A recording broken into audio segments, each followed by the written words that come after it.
Hello. അപ്പോൾ ദേ നമ്മൾ രാത്രി ആയപ്പോഴത്തേക്കും പുറത്തുനിന്ന് ഫുഡ് കഴിക്കാമെന്ന് വിചാരിച്ച് ഇറങ്ങിയതാണേ. അങ്ങനെ നേരെ നമ്മുടെ ഇമ്പീരിയൽ കിച്ചണിലേക്കാണ് വന്നത്. അവിടെ വന്നപ്പോഴത്തേക്കും എന്താ ഒടുക്കത്തെ തിരക്കാണ്. അപ്പോൾ കുറച്ച് നേരം വെയിറ്റ് ചെയ്യണമെന്ന് പറഞ്ഞ് അങ്ങനെ വെയിറ്റ് ചെയ്തുകൊണ്ടിരിക്കുകയാണ് കേട്ടോ. ഇന്നത്തെ സ്പെഷ്യലാണ് നമ്മുടെ കണ്ടത്.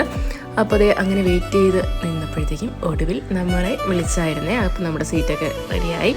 അങ്ങനെ ദേ നമ്മുടെ മെനു ഒക്കെ നോക്കി നമ്മൾ ഫസ്റ്റ് തന്നെ ഓർഡർ ചെയ്തത് സൂപ്പാണ് കേട്ടോ. മട്ടൺ സൂപ്പാണ് വിത്ത് നമ്മുടെ ഡ്രം സ്റ്റിക്ക്, നമ്മുടെ മുരിങ്ങയ്ക്ക.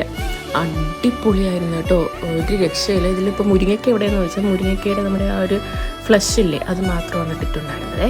അങ്ങനെ ഇത് അതും പിന്നെ നമ്മുടെ നൂൽ പൊറോട്ടയും മട്ടൻ കറിയും അപ്പവും ആണ് പറഞ്ഞിരിക്കുന്നത്. പിന്നെ നമ്മൾ ലാസ്റ്റ് ഒരു ഐറ്റവും കൂടി പറഞ്ഞിട്ടുണ്ടായിരുന്നു, നമ്മുടെ ബീഫ് സ്റ്റീക്കാണ്. അതും നമ്മുടെ വെജീസും സ്മാഷ്ഡ് പൊട്ടറ്റോ ആയിരുന്നു. അങ്ങനെ അതൊക്കെ കഴിച്ചിട്ട് നമ്മൾ നേരെ വീട്ടിലേക്ക് തിരിച്ചു പോവുകയാണ് കേട്ടോ. അപ്പോൾ സമയം ഏതാണ്ട് ഒരു 10:30 ആയിട്ടുണ്ട്. അപ്പോൾ അത്രയേ ഉള്ളൂ.